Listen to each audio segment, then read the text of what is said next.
Okay, gawa tayo ng skirt na A-line and then bias ang cutting. So, ang una natin gawin ay itiklop natin ito ng, ito ay 1.5. So, ang matatabas dito ay yung one side lang. So, itong 1.5, i-fold natin ng triangle. Mahaba kasi yung skirt. Ayan. Pa-fold natin ng pa-triangle. Okay, kunin natin ang sukat. Waistline dito. Ito ay sukat ayon sa skirt natin tatahin. Ayan. So, ang lapad ng garter ay 2 inches. So, 2 inches to. 2 inches. Ayan.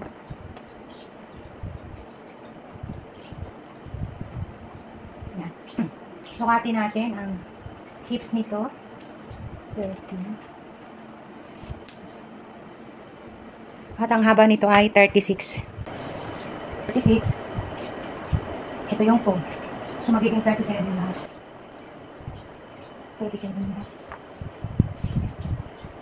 37 and 1. Then, gupitin natin na.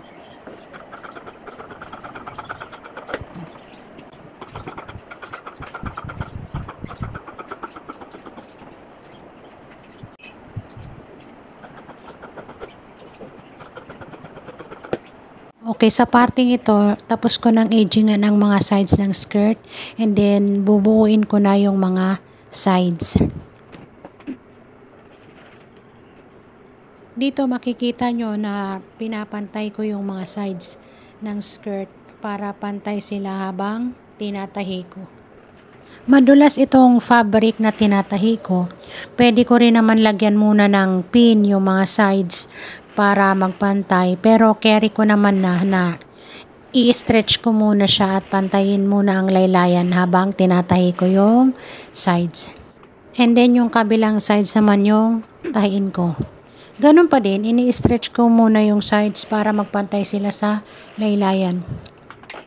Pagkatapos niyan, pagdugtungin ko na muna itong garter. Naging 1 inch na lang ang lapad. Nagbago yung isip ng magsusuot. Diyan sa garter, tinandaan ko na yung magiging front and back at saka yung sides para itapat ko na lang dyan sa skirt kung saan ang front and back and then yung sides. Then, i-aspili ko na. Ang gusto kasi ng anak ko, yung pagkakabit ng garter ay double fold. Sa sides lang, nakatahi yung mga garter.